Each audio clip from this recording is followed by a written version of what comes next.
qu'il dit dans Hébreux chapitre 13 au verset 4, dans la Bible seconde 21, que le mariage soit honoré de tous et le lit conjugal épargné par la souillure. 2 points. Ceux qui se livrent à l'immoralité sexuelle et à l'adultère, Dieu les jugera. Dieu les jugera. Bible, parole de vie. Tous doivent respecter le mariage. Tous doivent respecter le mariage. Mari et femme doivent rester fidèles. Doivent rester fidèles l'un à l'autre. Point.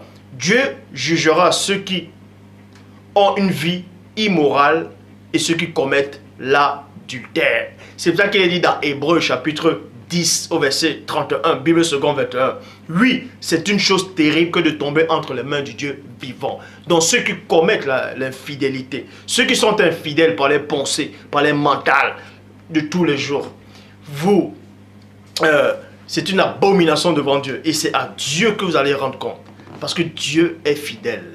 Dieu, c'est la fidélité vivante. Il est même hors de la notion de fidélité.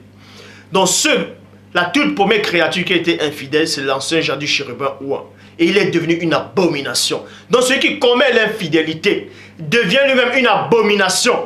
Et cette abomination ne disparaîtra jamais en lui. Parce que vous allez toujours repenser à ça.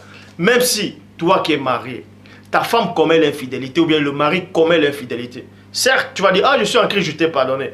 Tu vas dire, je t'ai pardonné, mais toi et moi, nous savons que même si tu l'as pardonné, tu ne vas pas oublier. Parce que la cicatrice, elle est restée. Quand tu verras ton mari ou quand tu verras ta femme, tu vas toujours repenser à ça. Ah, peut-être qu'elle est en train de me tromper. Ah, peut-être qu'elle rentre tard. Mais chérie, pourquoi tu rentres tard? Oh, elle est allée avec qui là? Non. Cette cicatrice là, elle n'est pas partie. C'est l'infidélité. C'est l'infidélité.